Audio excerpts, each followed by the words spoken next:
जय हिंद प्यारे बच्चों, मैं जितेंद्र कुमार पांडे आपका स्वागत करता हूं आपके अपने ही YouTube platform target with Jitendra पर। प्यारे बच्चों, आशा है आप लोग मस्त होंगे और अपनी परीक्षा की तैयारी में व्यस्त होंगे। उसी परीक्षा की तैयारी को और ज़बरदस्त मजबूती प्रदान करने के लिए आज हम लोग देखेंगे class 12th UP board exam 2026 के इंग्लिश का मॉडल पेपर। कौन सा बच्चों? इंग्लिश का मॉडल पेपर, जिसमें आज सेट 23 है। इससे पहले आप लोगों का 22 सेट चल चुका है, और अगर आप लोगों ने अब तक उसे नहीं देखा है तो एक बार चैनल पर विजिट करके ज़रूर देखिए। साथ ही साथ केवल यही क्लास आप लोग, अगर कहने का मतलब कि अगर यही एक क्लास आप लोग देख लिया करें पर डे, तो आपका 98 नंबर आ सकता है। 98/100 आप प्राप्त कर सकते हैं। तो चलिए, अगर आप लोग अब तक चैनल को सब्सक्राइब नहीं किए हैं तो चैनल को सब्सक्राइब कर लीजिए, बेल आइकन दबा दीजिए, क्लास को लाइक करके इसे अपने मित्रों के पास में शेयर कर दीजिए। और चलिए हम देखते हैं कि पहला प्रश्न हमारा क्या कहता है। पैसेज केयरफुली, नीचे दिए गए पैसेज को बहुत ध्यानपूर्वक पढ़िए and answer the questions that follow, और उसके नीचे दिए गए प्रश्नों का उत्तर दीजिए। चलिए देखते हैं। द इंडियन नेशनल आर्मी, भारतीय राष्ट्रीय फौज यानी आज़ाद हिंद फौज, plans went away with the defeat of Japan, Japan की हार के साथ समाप्त हो जाने की योजना बनाती है। कि जब जापान की हार हुई तो समाप्त हो जाता था। Subhash Bose was killed in a plane accident while on his way to Tokyo, Subhash Chandra Bose जब अपने टोक्यो की ओर जा रहे थे तो उसमें एक हवाई विस्फोट में या हवाई दुर्घटना में, प्लेन की हवाई जहाज़ की दुर्घटना में मारे गए। इट इज़ ट्रू, यह सत्य है, that many leaders did not like the idea, कि कई नेताओं ने इस विचार को पसंद नहीं किया, of India winning freedom with assistance of country, कि इंडिया यानी भारत ऐसे सहायता से अपना स्वतंत्रता प्राप्त करे, लाइक जापान, जापान जैसे देश की सहायता से। एंड हर फैसिस्ट एलीज, और उसके जो अन्य सहयोगी हैं उनके साथ वह नहीं पाना चाहती थी। But during the closing years of the war, लेकिन युद्ध के अंतिम समय, अब समाप्त होने के समय के दौरान, Subhash Chandra Bose and the Indian National Army, मतलब सुभाष चंद्र बोस और आज़ाद हिंद फौज ने serve to hold up dropping spirits, serve मतलब सेवा किया, टू होल्ड अप मतलब ऊपर उठाने का, द ड्रॉपिंग स्पिरिट्स मतलब गिरती हुई आत्मा का, ऑफ नेशनलिस्ट मतलब भारतीयता की, राष्ट्रीयता की गिरती हुई आत्मा को इंडियंस एट होम, भारतीय लोगों में ऊपर उठाने का काम किया। हु वेयर फीलिंग हेल्पलेस, जो असहाय प्रतीत होते थे, एंड फ्रस्ट्रेटेड और निराश प्रतीत होते थे। They set before all sections of the Indian people, उन्होंने भारतीय लोगों के सभी भागों की ओर ये व्यवस्थित किया, इंक्लूडिंग दोज, उनको भी मिलाते हुए, सर्विंग इन द आर्मी, सेना में सेवा करने का, an example of courage and patriotism मतलब राष्ट्रीय साहस और देशभक्ति की भावना को उन्होंने व्यवस्थित किया। व्हिच वाज बोथ इंस्पायरिंग, जो दोनों तरीके से प्रेरणादायक था, एंड इनोबलिंग और श्रेष्ठ था। देयरफॉर, इसलिए, when the government announced there decision, जब देश ने या सरकार ने अपना निर्णय घोषित किया, to prosecute some of the Indian National Army officers, कुछ भारतीय राष्ट्रीय यानी आज़ाद हिंद फौज के कर्मचारियों पर, अधिकारियों पर दोषारोपण किया, फॉर ट्रीजन मतलब धोखे का, because they had broken their oath of loyalty to the British crown, क्योंकि उन्होंने अंग्रेजी सत्ता के प्रति अपनी जिम्मेदारी का जो शपथ लिया था उसे तोड़ा था। There was a wave of nationalist protest, तो वहाँ पर राष्ट्रीयता की विरोध की एक लहर आ गई। There were massive demonstration all over the country, पूरे देश में एक विशाल, एक भारी आंदोलन छिड़ गया, संकेत हो गया। देयर वेयर परसिस्टेंट डिमांड्स, एक तीव्र मांग उठी that the officers should be released, कि अधिकारियों को छोड़ दिया जाना चाहिए। अब इसमें हमसे क्वेश्चन जो पूछ रहा है, फर्स्ट क्वेश्चन है बच्चों कि what was the result of the defeat of Japan, Japan की हार का परिणाम क्या था। तो the defeat of Japan resulted, Japan की हार का परिणाम था in the Indian National army plans going away, परिणाम स्वरूप मतलब आज़ाद हिंद फौज समाप्त होने जा रही थी। And Subhash Bose death in a plane accident, और सुभाष चंद्र बोस की मृत्यु एक हवाई जहाज़ दुर्घटना में होती है, while on his way to Tokyo, जब वो अपने टोक्यो की यात्रा पर जा रहे थे। इसमें दूसरा क्वेश्चन कह रहा है बच्चों कि what idea did many people not like, बहुत से लोगों ने कौन सा विचार नहीं पसंद किया। तो many people did not like the idea, बहुत से लोगों ने इस विचार को पसंद नहीं किया, of India winning freedom with assistance of a country like Japan and her fascist allies, कि भारत अपनी स्वतंत्रता की जीत को जापान जैसे और अपने मित्र देशों की सहायता से जीते। सी वाला क्वेश्चन क्या कह रहा है बच्चों, सी वाला क्वेश्चन कह रहा है who set an example of courage and patriotism, मतलब साहस और देशभक्ति के उदाहरण को किसने प्रस्तुत किया। तो Subhash Bose and Indian National Army, मतलब सुभाष बोस और आज़ाद हिंद फौज ने set an example of courage and patriotism, मतलब साहस और देशभक्ति का एक उदाहरण प्रस्तुत किया। इसमें डी वाला क्वेश्चन क्या कह रहा है, डी वाला क्वेश्चन कह रहा है कि हाउ कैन यू प्रूव, आप कैसे सिद्ध कर सकते हैं, that there was a wave of nationalist protest, कि यह एक राष्ट्रीयता की विरोध की लहर थी। तो there were massive demonstrations all over the country, पूरे देश में एक विशाल आंदोलन का संकेत था। एंड परसिस्टेंट डिमांड्स, और एक तीव्र मांग थी, that the officer should be released, कि अधिकारियों को छोड़ दिया जाना चाहिए, स्वतंत्र किया जाना चाहिए। Which shows that there was a wave of nationalist protest, जो दर्शाता है कि यह एक राष्ट्रीयता के विरोध का लहर था। ई वाले में क्या कह रहा है बच्चों, एक एक क्वेश्चन 3-3 नंबर का था, ई वाला 3 नंबर का है, लेकिन इसमें 3 भाग हैं। इसमें कह रहा है which word in the passage means mutiny, mutiny शब्द पैसेज में यानी धोखा शब्द के लिए कौन सा अंग्रेजी लिया गया। तो the word treason in the passage means mutiny, passage में एक शब्द ट्रीजन लिया गया है जिसका अर्थ क्या होता है, म्यूटिनी होता है। इसके बाद में बी नंबर, इस दूसरा नंबर क्या कह रहा है, which word in the passage is the opposite of equity, passage में कौन से शब्द का विलोम एक्विट है। तो पैसेज में एक्विट मतलब निर्दोष, और द वर्ड प्रोसिक्यूट मतलब दोषी कह सकते हैं, in the passage is the opposite of equity, equity शब्द का विलोम है। अगला क्या कह रहे हैं बच्चों, what is the meaning of the phrase, एक फ्रेज है जिसका अर्थ क्या है, फीलिंग हेल्पलेस एंड फ्रस्ट्रेटेड, असहाय और निराश महसूस करना, क्रोधित महसूस करना।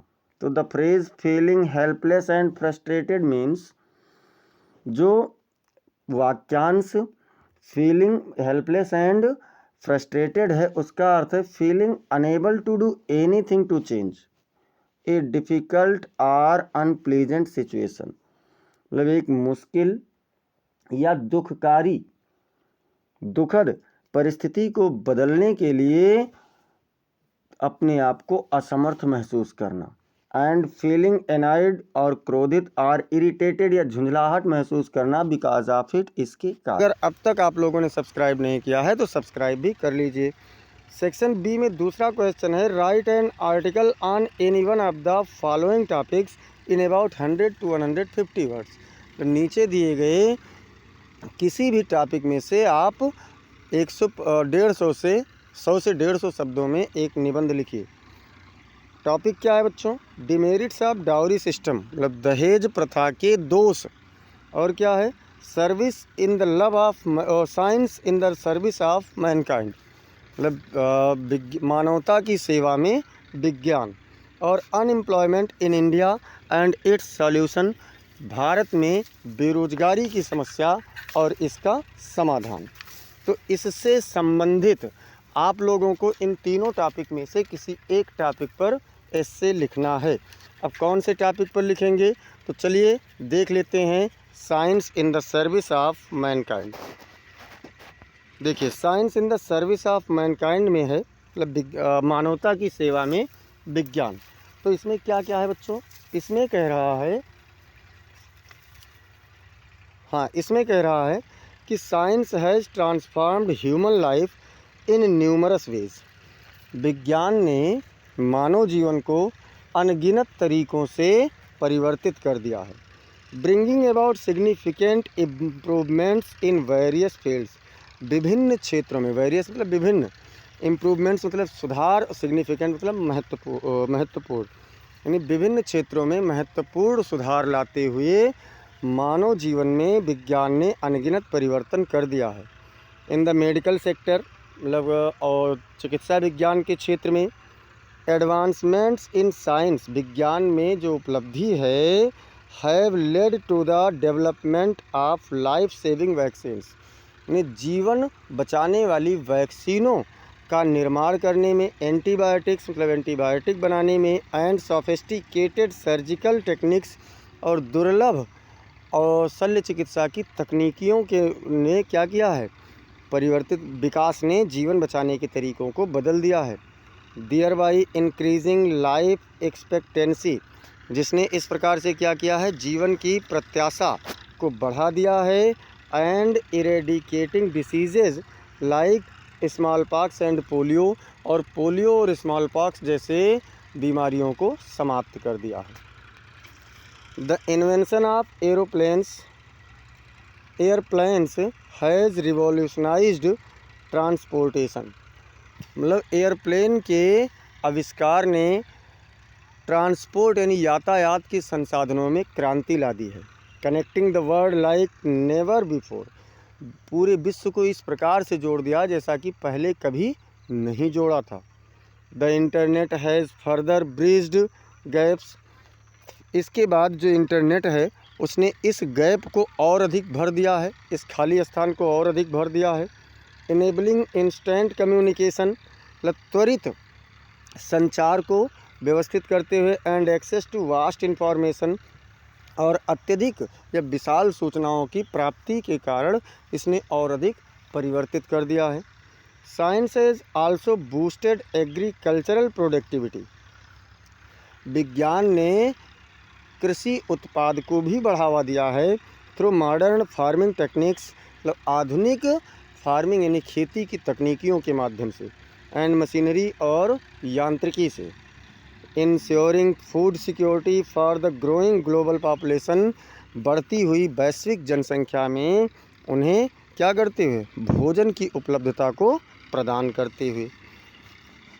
फर्दर मोर, इससे भी अधिक, scientific research has led to breakthroughs in renewable energy, वैज्ञानिक अनुसंधान ने कह सकते हैं नवीकरणीय ऊर्जा की खोज से और अधिक ऊर्जा को उपलब्धता दी है। सच है सोलर एंड विंड पावर, जैसे कि सूर्य शक्ति यानी सौर ऊर्जा और पवन शक्ति। Reducing our reliance on fossil fuels, हमारे जो जीवाश्म ईंधन पर, हमारी फॉसिल मतलब जीवाश्म होता है, फ्यूल्स मतलब ईंधन, हमारे जीवाश्म ईंधन पर निर्भरता को कम कर दिया है। एंड मिटिगेटिंग क्लाइमेट चेंज, और जलवायु परिवर्तन को भी कम किया है। Space exploration has expanded our understanding of the universe. मतलब जलवायु स्पेस मतलब है अंतरिक्ष विस्तार ने या अंतरिक्ष की खोजों ने हमारे ब्रह्मांड की समझ को और भी अधिक बढ़ाया है। Inspiring new discoveries and possibilities, मतलब नए नए खोज और नए नए संभावनाओं को प्रेरित करते हुए। हाउएवर जैसा कि क्या कहा, हाउएवर जैसा कि the misuse of science in creating weapons of mass destruction is alarming and underscores. जैसा कि जो एक विज्ञान की दुरुपयोग से औषधियों का खोज औषधि नहीं औजारों का जो खोज किया गया है, उससे बहुत सारी बर्बादीपूर्ण और चेतावनीपूर्ण खोज या कह सकते हैं चेतावनियाँ इसके लिए एक हानिकारक पक्ष हैं। The need for responsible application, जिसे एक जिम्मेदारी तरीके से लागू करने की आवश्यकता है। ओवरऑल अंततः साइंस मतलब विज्ञान व्हेन हार्नेस्ड रिस्पॉन्सिबली, जब इसका जिम्मेदारी पूर्वक उपयोग किया जाए, greatly enhance the quality of human life, तो ये मानव जीवन में बहुत बड़ा सुधार करती है।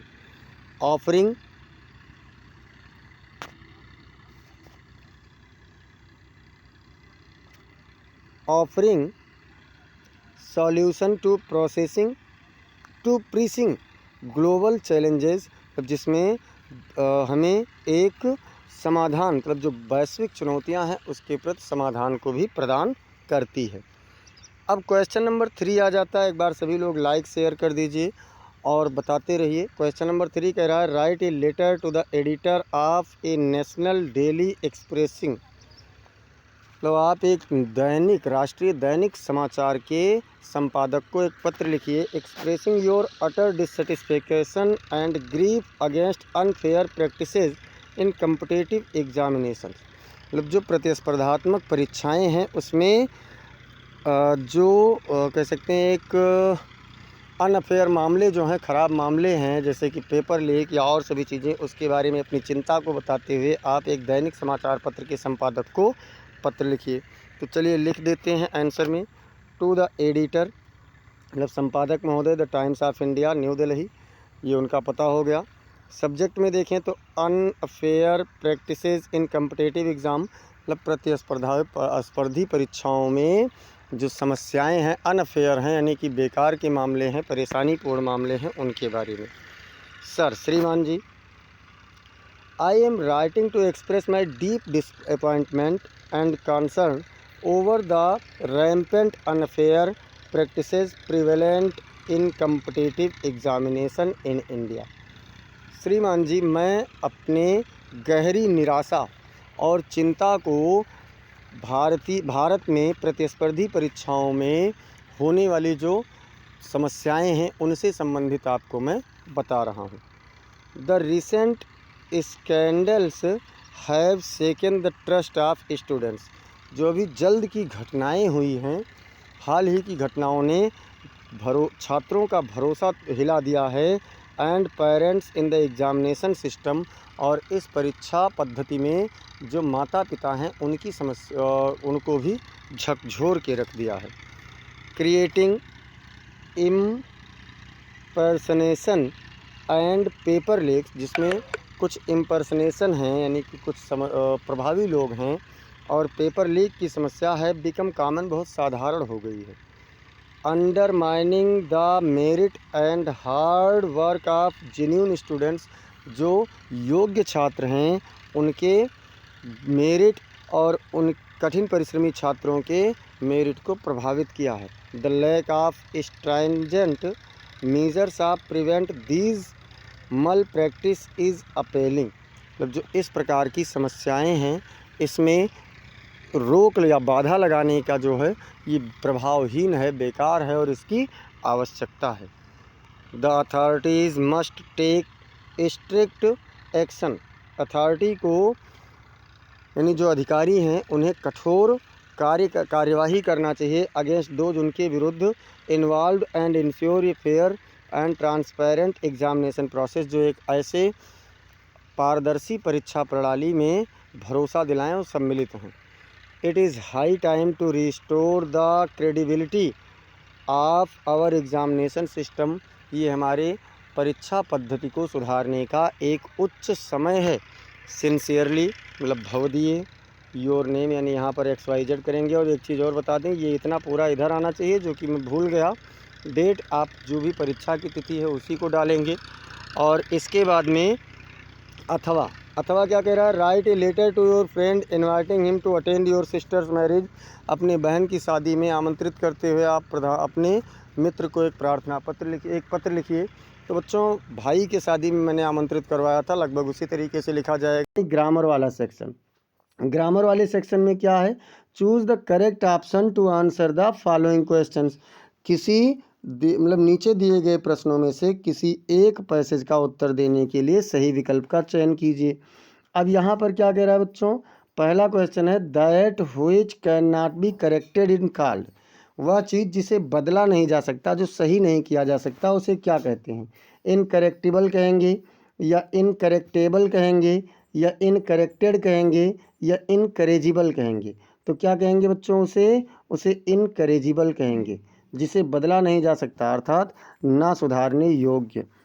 बी नंबर कह रहा है the phrase A bone of contention means. मतलब जो वाक्यांश है कि बोन ऑफ कंटेंशन, इसका अर्थ क्या होता है। क्वेरल से मतलब झगड़ालू, या विद ये रीज़न यानी एक कारण के साथ, तर्क के साथ, या रीज़न ऑफ क्वेरल अर्थात झगड़े का कारण, या फिर ए डिस्टर्बिंग मैन मतलब एक परेशान करने वाला व्यक्ति। तो क्या हो जाएगा बच्चों, रीज़न ऑफ क्वेरल हो जाएगा, यानी झगड़े का एक कारण। इसके बाद में देखते हैं सी नंबर। तो सी नंबर क्या कह रहा है, the synonyms of Frank is. Frank का सिनोनिम्स क्या होगा, फूलिश होगा यानी मूर्ख, या सेमलेस होगा अर्थात बेशर्म, या वाइड स्पोकन जो विस्तृत बोलने वाला हो, या कैंडिड मतलब स्पष्टवादी। तो बच्चों, फ्रैंक मतलब क्या होता है, जो बहुत स्पष्टवादी होता है, और कैंडिड मतलब भी क्या होता है, तो स्पष्टवादी ही होता है। डी नंबर क्या कह रहा है, तो डी नंबर कह रहा है the antonym of ancient is. Ancient का विपरीत क्या है, विलोम क्या है। ओल्ड होगा यानी पुराना, या एसेंट होगा, या डिसेंट होगा, या मॉडर्न। तो एनिशियंट मतलब होता है प्राचीन, और मॉडर्न मतलब होता है आधुनिक। तो क्या हो जाएगा, चौथा ऑप्शन आपका सही हो जाएगा। फिर ई नंबर कह रहा है, ई नंबर पर क्या कह रहा है, ऑलवेज स्पीक ये ट्रुथ। मतलब सदैव एक सत्य बोलो। Which word in this sentence is an error. इस वाक्य में कौन से शब्द में गलती है, ऑलवेज में, या स्पीक में, या फिर ए में, या ट्रुथ में। ऑलवेज भी सही है, स्पीक भी सही है, ट्रुथ भी सही है, लेकिन यहाँ ए नहीं, आपका ग्रामर में रिटर्न वाला है। Change any one of the following into indirect narration. आप किसी भी एक को, नीचे दिए गए वाक्यों में से किसी एक को क्या करें, इनडायरेक्ट नरेशन में, अप्रत्यक्ष कथन में बदल दें।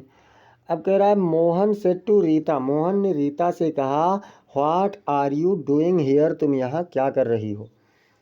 तो देखिए यहाँ पर मोहन, अच्छा ये वाला जो आपका रिपोर्टेड स्पीच है इंट्रोगेटिव सेंटेंस में है, इसलिए क्या करेंगे, सेड टू को आस्क्ड में बदल देंगे, मोहन आस्क्ड रीता। और रिपोर्टेड स्पीच आपका क्वेश्चन वर्ड से शुरू है, व्हाट से, तो व्हाट को ही कंजक्शन लगा लेंगे। यू की चेंजिंग रीता से करेंगे तो हो जाएगा सी। और ये आपका है प्रेजेंट कंटिन्यूअस, जाएगा पास्ट कंटिन्यूअस में तो वाज हो जाएगा डूइंग, और हियर का दियर हो जाएगा। तो क्या हो जाएगा बच्चों, Mohan asked Rita what she was doing there. Mohan ने रीता से पूछा कि वह वहाँ पर क्या कर रही थी। अब इसके बाद में क्या कह रहे हैं बच्चों, दूसरा नंबर इसमें क्या कह रहा है, तो दूसरा वाला कह रहा है the teacher said to the students. अध्यापक ने छात्रों से कहा do not quarrel with one another. एक दूसरे के साथ झगड़ा मत करो। अब क्या हो जाएगा, तो द टीचर अध्यापक ने, देखिए do not quarrel with one another, एक दूसरे के साथ झगड़ा मत करो, ये आपका क्या है, तो ये आप लोगों का है कौन सा वाक्य बच्चों, इम्परेटिव सेंटेंस है। और इम्परेटिव सेंटेंस है, मना कर रहा है तो फॉरवर्ड कर देंगे, तो the teacher forward the students. To लगाएंगे, डू नॉट को हटा देंगे, बाकी शेष वैसे ही जोड़ देंगे, to quarrel with one and other. अब देखते हैं बी नंबर पर। बी नंबर कह रहा है, क्या कह रहा है, combine any one of the following as directed, किसी भी एक को जैसा निर्देश दिया गया है आप जोड़ दीजिए। तो क्या कह रहा है, वेयर इज़ ही गोइंग, वह कहाँ जा रहा है। और दूसरा इसमें आई डू नॉट नो, मैं नहीं जानता हूँ, इसे जोड़कर बनाना है कॉम्प्लेक्स सेंटेंस में। तो क्या करेंगे बच्चों, आई डू नॉट नो, मैं नहीं जानता हूँ। अच्छा, मैं क्या नहीं जानता हूँ कि वह कहाँ जा रहा है, वेयर लगाएंगे और he is going. I do not know where he is going, मैं नहीं जानता हूँ कि वह कहाँ जा रहा है। ये आप लोगों का बन गया क्या, तो ये बन गया आपका कॉम्प्लेक्स सेंटेंस। अब इसके बाद में देखते हैं दूसरा क्या कह रहा है। तो इसमें से दूसरा कह रहा है, I will complete it in time, मैं इसे निश्चित समय पर, मतलब समय के भीतर पूरा कर लूँगा। आई एम श्योर, मुझे विश्वास है। क्या कहा, मुझे विश्वास है मैं इसे पूरा कर लूँगा। इनटू सिंपल सेंटेंस, इसे साधारण वाक्य में बदलना है। तो कैसे बदलेंगे, देखिए श्योर है ना, आई एम श्योर, तो श्योर को ही कर लीजिए श्योरली, उसके बाद कामा लगा दीजिए। I will complete it in time, मतलब निश्चित रूप से मैं इसे समय के भीतर पूरा कर लूँगा। अब सी नंबर इसमें क्या कह रहा है, तो सी नंबर कह रहा है बच्चों, सी नंबर कह रहा है ट्रांसफॉर्म, क्या कह रहा है, transform any one of the following as directed, मतलब किसी एक को आपको वैसा करना है जैसा आपको निर्देश दिया गया है। इसमें क्या कह रहा है, Bombay is the biggest city in India, Bambai Bharat में सबसे बड़ा शहर है। अब बदलना है किसमें, इनटू कंपैरेटिव डिग्री, इसे कंपैरेटिव डिग्री में करना है। तो भैया चर्चा किसके बारे में रही, तो बॉम्बे, तो बॉम्बे इज़, अब जो द बिगेस्ट है इसको कंपैरेटिव में लाएंगे तो बिगर हो जाएगा, तो बॉम्बे इज़ बिगर देन लगाएंगे। उसके बाद में एनी अदर या सम अदर। अच्छा, जब यहाँ पर वन ऑफ लगा होता तो मेनी अदर या मोस्ट अदर लगता, तो ऐसा तो कुछ है नहीं, तो क्या करेंगे, any other city in India, यानी Bombay is bigger than any other city in India, Bambai Bharat में अन्य किसी भी शहर से बड़ा है। अब इसमें क्या कह रहे हैं दूसरा, no sooner did the train stop, यानी जो ही ट्रेन को रुकते हुए देर नहीं लगी, देन आई गॉट डाउन, कि मैं नीचे उतर गया। कह रहे हैं इनटू अफर्मेटिव सेंटेंस, उसे अफर्मेटिव में बदल दीजिए। तो नो सोनर देन का अर्थ भी ज्यों ही त्यों ही होता है, तो एज सोन एज का भी वही होता है। तो क्या करेंगे, as soon as the train stop, मतलब ज्यों ही ट्रेन रुकी, आई गॉट डाउन, त्यों ही मैं नीचे उतर गया। और इस प्रकार से आपका सी वाला यानी कि ट्रांसफॉर्मेशन भी हो गया। अब डी नंबर पर कह रहा है बच्चों, correct any one of the following sentences, मतलब नीचे दिए गए वाक्यों में से किसी एक को सही कीजिए। क्या कह रहा है, he treated me as if I was a king, उसने मेरे साथ ऐसा व्यवहार किया मानो मैं एक राजा था। क्या कहा, कि उसने मेरे साथ ऐसा व्यवहार किया मानो मैं एक राजा था। तो इसको बनाएंगे तो क्या हो जाएगा, ही ट्रीटेड मी, उसने मेरे साथ व्यवहार किया, एज इफ मानो आई वर ए किंग। सही कैसे होगा, देखिए जब एज इफ लगा हो तो इसके बाद में चाहे जो भी करता हो सबके साथ वर का प्रयोग होता है, वाज का प्रयोग नहीं होगा। तो आई वर ए किंग, और ये आपका हो गया सही। फिर करें, India is confident to beating Australia in cricket, भारत क्रिकेट में ऑस्ट्रेलिया को हरा देने में पूर्ण रूप से विश्वास से भरा हुआ है, यानी आत्मविश्वासी है। अब इसमें क्या करेंगे बच्चों, तो टू बीटिंग, देखिए गलत यहीं पर है ना, टू के बाद में वर्ब की फर्स्ट फॉर्म होती है, आईएनजी फॉर्म नहीं होती है। तो इसे ही आपको सही कर देना है। और क्या कर देना है, India is confident to beat Australia in cricket, और ये आपका हो गया सही। अब इसके बाद में हम लोग चलते हैं ई नंबर पर। और ई नंबर क्या कह रहा है, तो ई नंबर कह रहा है, use any one of the following pairs of words in your आउन सेंटेंसेस, नीचे दिए गए शब्दों के जोड़ों में से किसी एक का प्रयोग आप वाक्य में, अपने वाक्य में कीजिए। To make the difference in their meaning clear, उनके अर्थों में स्पष्ट भिन्नता बनाते हुए। बर्थ और बर्थ, पहले बर्थ का मतलब होता है जन्म, और दूसरे बर्थ का जो यहाँ पर BERTH लिखा है, इसमें रेलवे बर्थ की बात हो रही है, यानी फुल सीट की बात हो रही है। तो चलिए देखते हैं, कह रहे हैं the babies birth was a moment of great Joy for the family, जो बच्चे का जन्म था वह परिवार के लिए एक बहुत बड़ी प्रसन्नता का क्षण था। बच्चे का जन्म परिवार के प्रसन्नता का एक बहुत बड़ा क्षण था। और फिर दूसरे में क्या कहा गया, the sailor booked a berth on the ship sailing to Mumbai. मतलब जो नाविक था उसने मुंबई जाने के लिए, तैर कर जाने के लिए, जहाज़ से जाने के लिए जहाज़ में एक बर्थ अर्थात एक सीट बुक किया। पूरी फुल सीट की बात होती है बर्थ का मतलब। अब दूसरा क्या कह रहा है बच्चों, दूसरा कह रहा है स्टेयर और स्टेयर। पहले स्टेयर का मतलब होता है सीढ़ी और दूसरे स्टेयर का मतलब होता है एकटक देखना या घूरना। तो चलिए देख लेते हैं। She climbed the narrow stair to reach the top floor of the old building. वह उस पुरानी भवन के सर्वोच्च स्थान पर, यानी उस पुराने भवन के सर्वोच्च ऊपर पहुंचने के लिए उसने क्या किया, तो वह उस सकरी सीढ़ी को चढ़ गई। और इसमें क्या कह रहे हैं, the strange object made her stare in amazement. उस विचित्र वस्तु ने उसे आश्चर्य में एकटक दिखवाया अर्थात भौचक्का कर दिया। Trying to figure out what it was, मतलब इस बात की कल्पना करने का प्रयास करते हुए कि यह क्या था।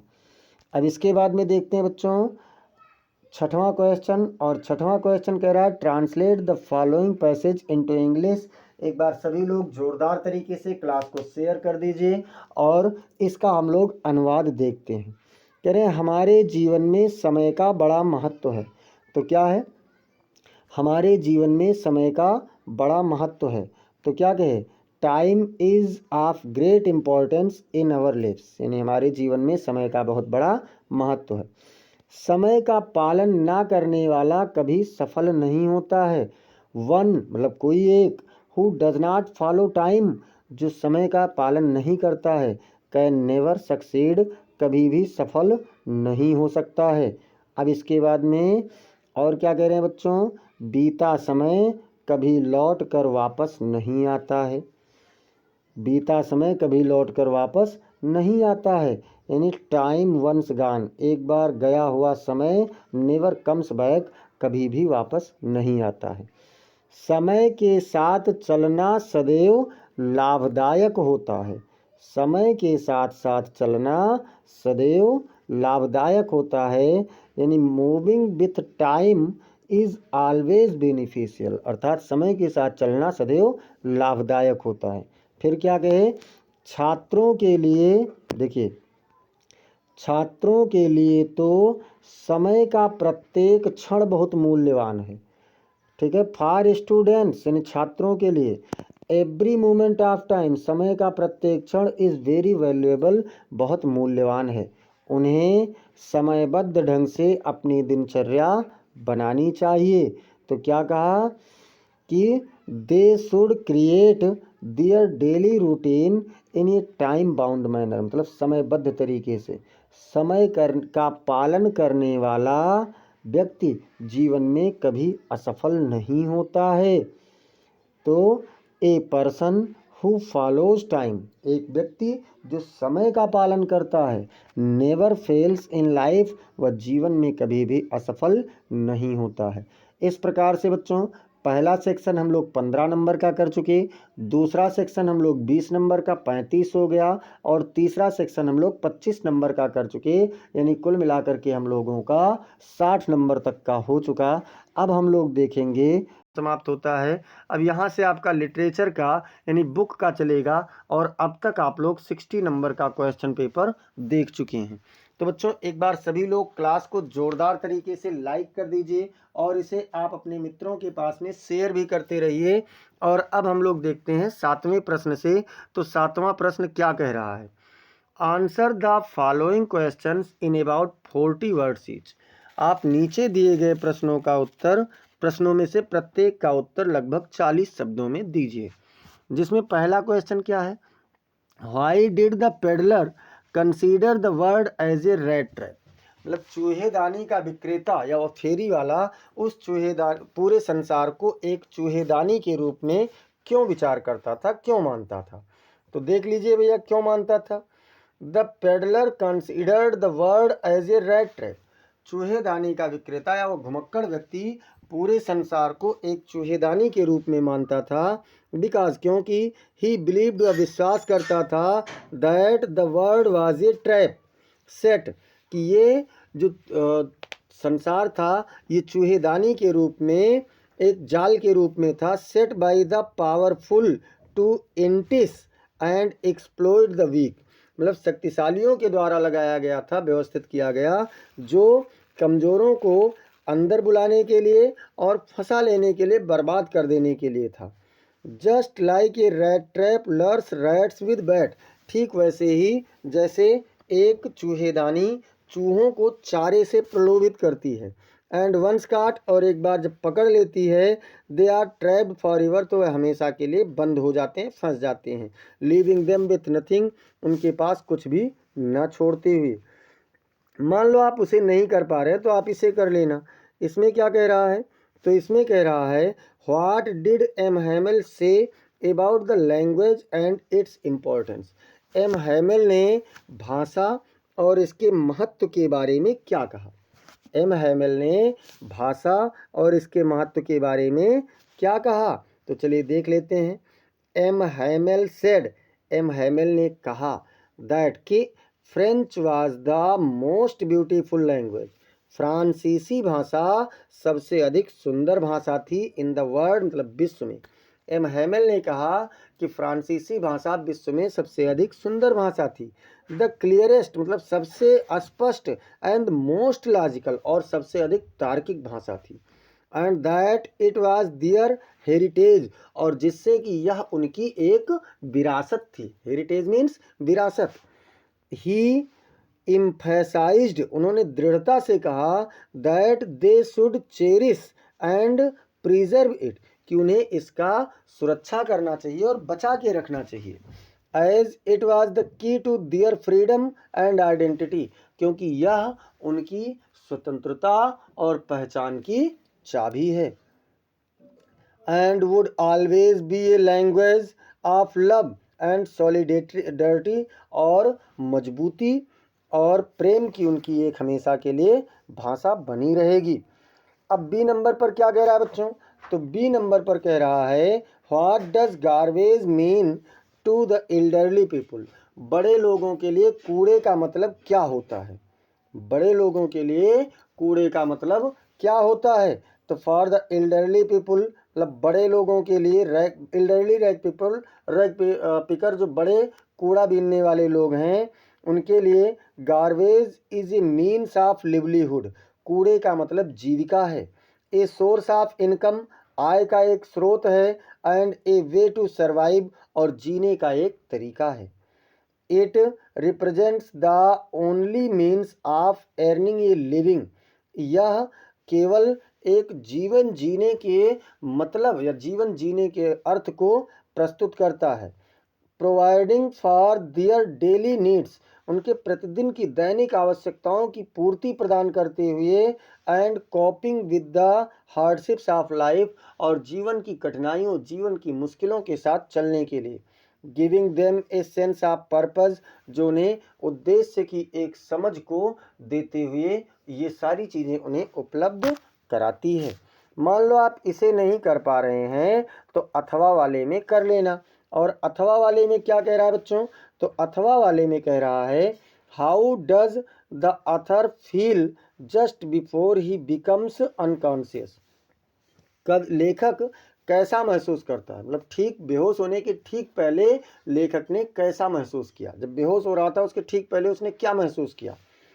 तो भैया द ऑथर फील्स, लेखक महसूस करता है ए सेंस ऑफ फियर, मतलब डर का एक भाव, पैनिक मतलब घबराहट, एंड डिस्पेयर और निराशा, just before he becomes unconscious, मतलब बेहोश होने के ठीक पहले।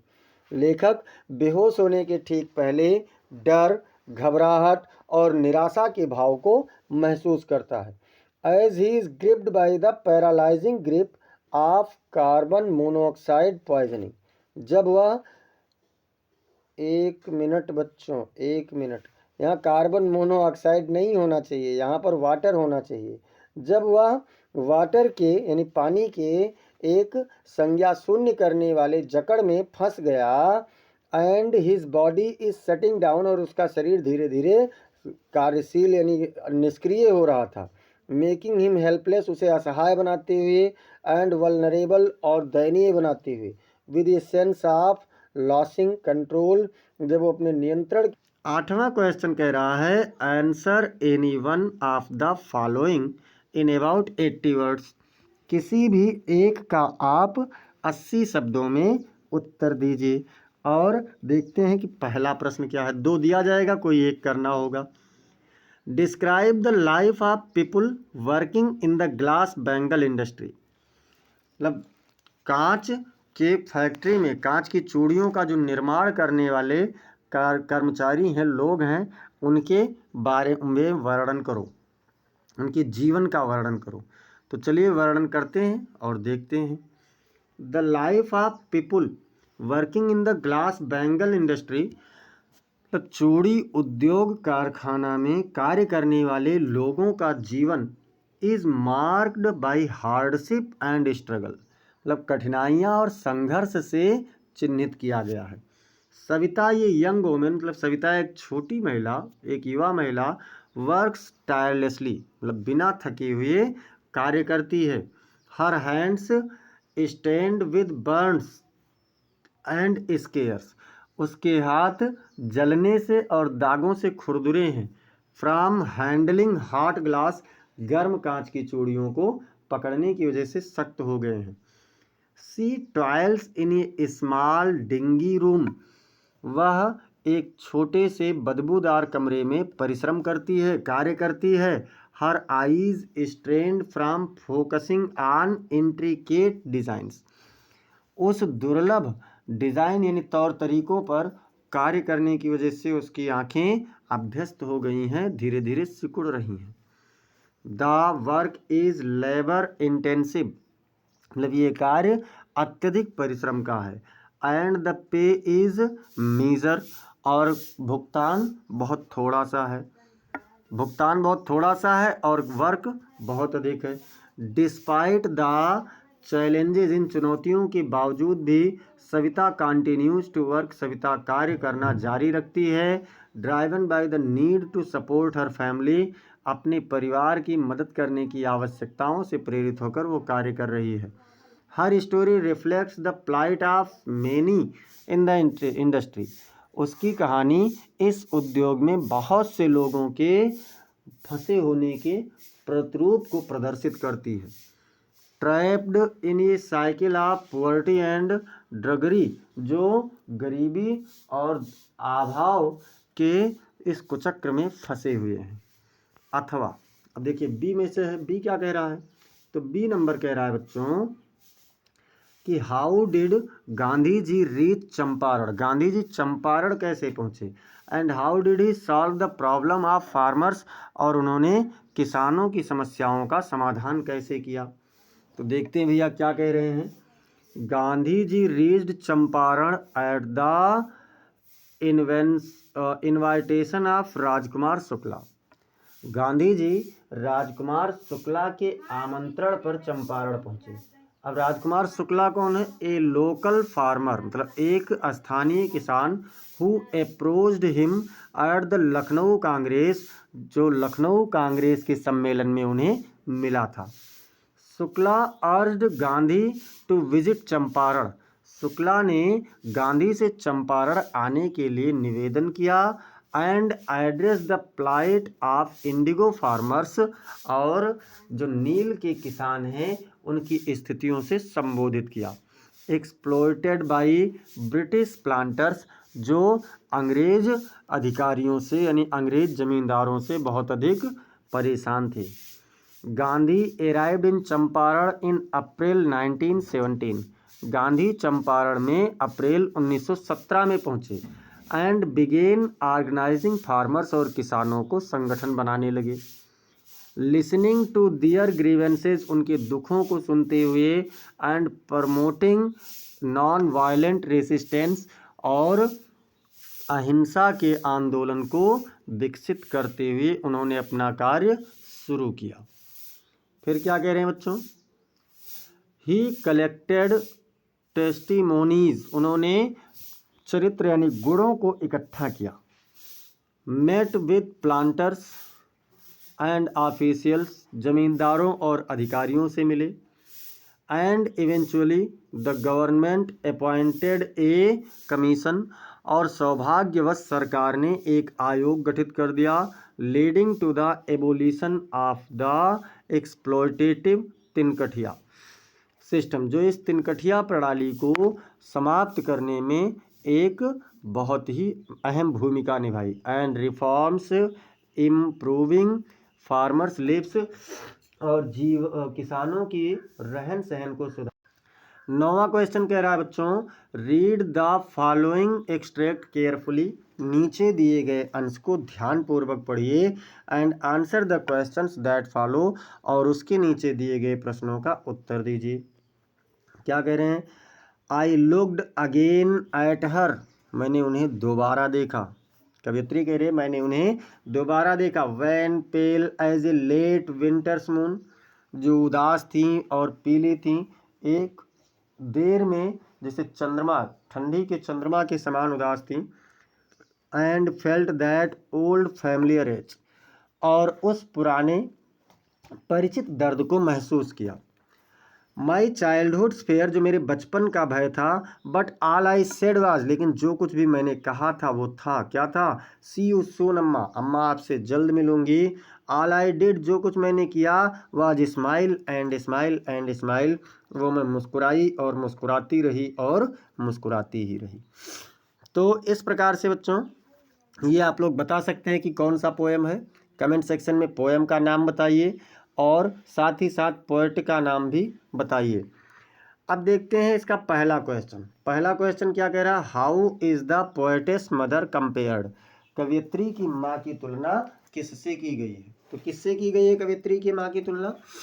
तो the poetess mother is compared to a late winter's moon, कवियत्री की माँ की तुलना ठंडी के एक देर के चंद्रमा से की गई है।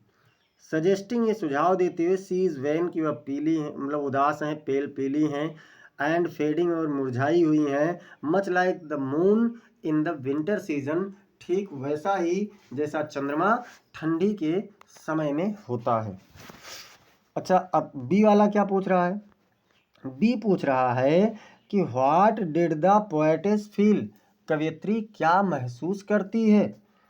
तो भैया आंसर में देखते हैं। The poetess felt a familiar ache, कवियत्री एक परिचित दर्द को महसूस करती है। ए चाइल्डहुड फेयर, एक बचपन का भय।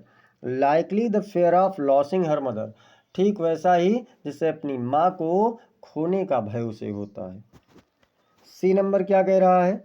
सी नंबर कह रहा है what did the poetess do at the time of farewell, विदाई के समय पर यानी प्रस्थान के समय पर कवियत्री ने अपनी माँ के लिए क्या किया था?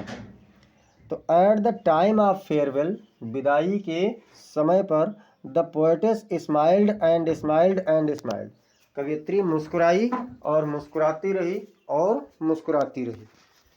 Trying to hide her true emotion, अपने सच्चे भावों को छुपाने का प्रयास करते हुए। And put up a brave face, और एक बहादुर चेहरा बनाए रखा। सेइंग, कहते हुए, सी यू सून अम्मा, अम्मा आपसे को जल्द ही देखूंगी या अम्मा आपसे जल्द ही मिलूंगी।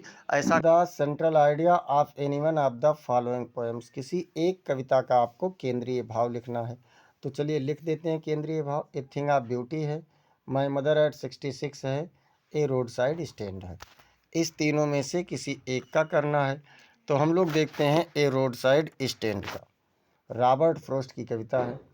The poem depicts the quite depression of A rural family running A makeshift road side stall, मतलब ये कविता एक ग्रामीण परिवार की निराशाओं पर निर्भर है, जो क्या करते हैं, सड़क के किनारे अस्थायी दुकानें लगाते हैं।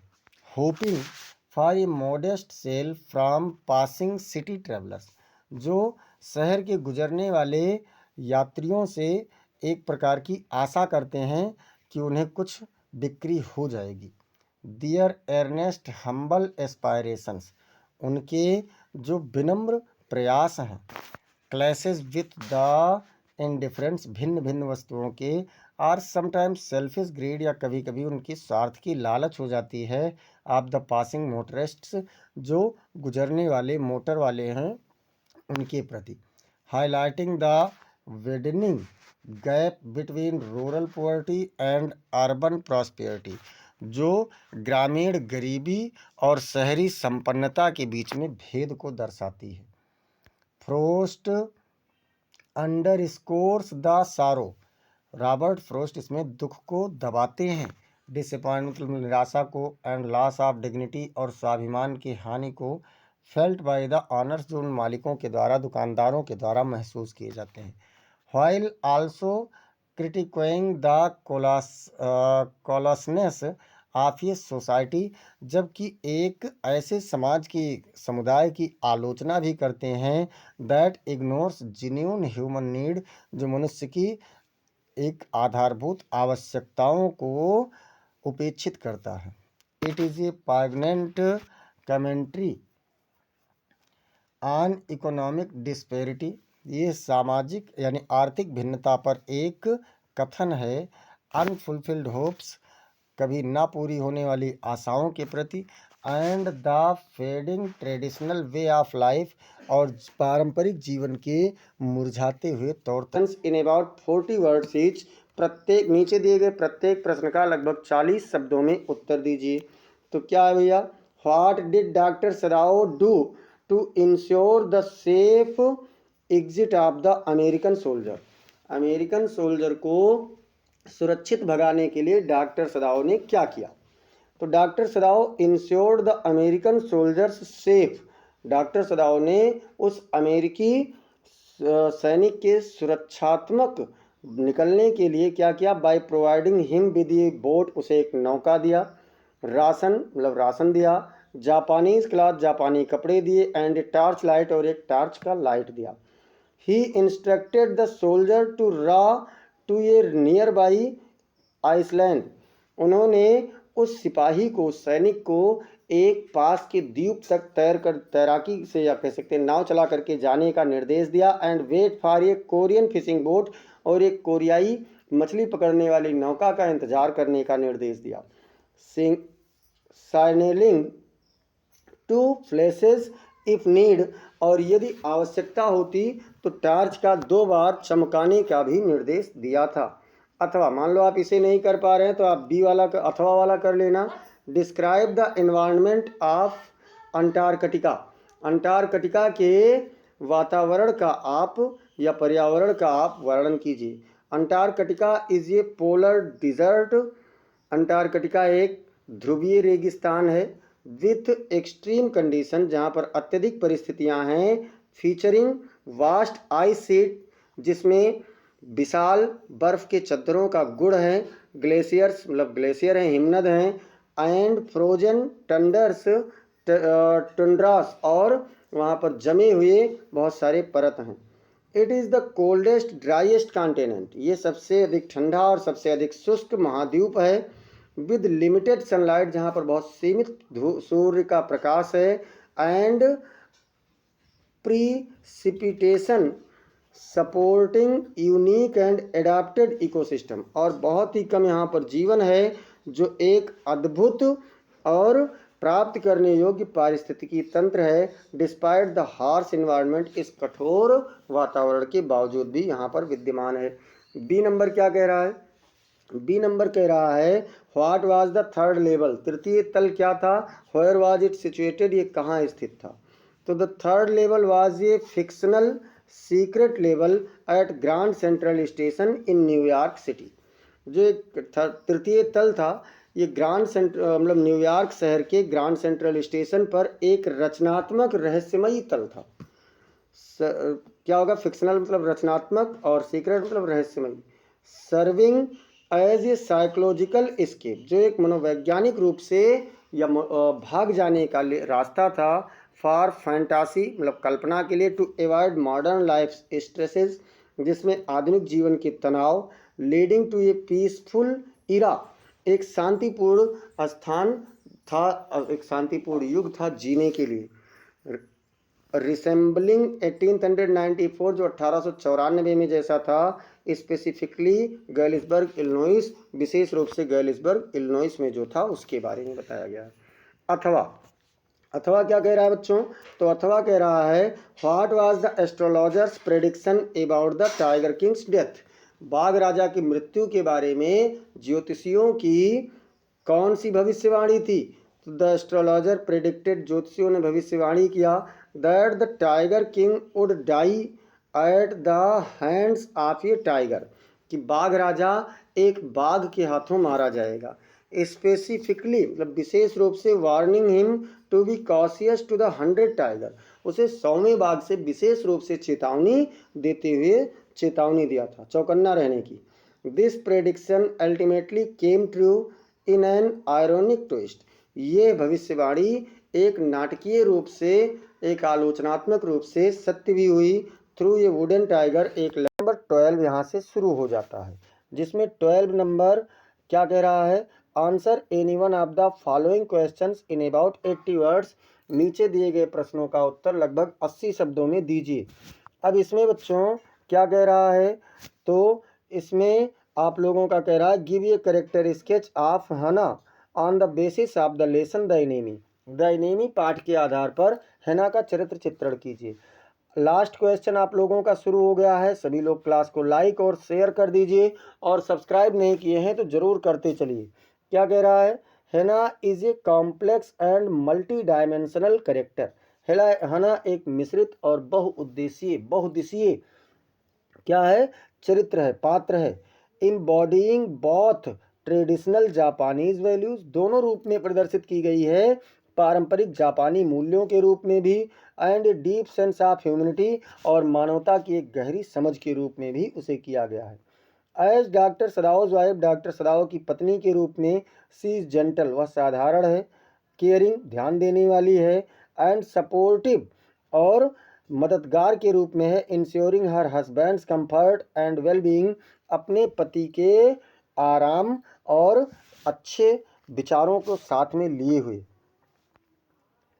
हाउएवर, जैसा कि when confronted with the wounded American soldier Tom, जब वह अमेरिकी सैनिक टॉम के सम्मुख जाती है, Hana's compassion and empathy override, तो हैना की दया और जो उसकी सहानुभूति है अधिक हो जाता है her initial repulsion and nationalistic instincts, उसकी जो आंतरिक घृणा है उसके ऊपर, एंड नेशनलिस्टिक इंस्टिंक्ट्स मतलब, और जो उसकी राष्ट्रीय विरोध है, राष्ट्रवादी भावनाओं से ऊपर चली जाती है। She takes care of Tom, Tom का देखभाल करती है। Nursing him back to health, उसे स्वास्थ्य वापस पाने में उसकी सेवा करती है। एंड इन डूइंग सो, और ऐसा करने में, रिवील्स हर इनर स्ट्रेंथ, उसकी आंतरिक क्षमता, एंड करेज, और साहस प्रकट होता है। हर character serves as a powerful commentary on the human cost of war, जो मानवीय युद्ध हैं उसमें उसकी जो सत्ता है, उसकी सेवा है, वो प्रकट करती है। And the importance of kindness and compassion, और दया और दयालुता की भावना के महत्व को भी प्रकट करता है।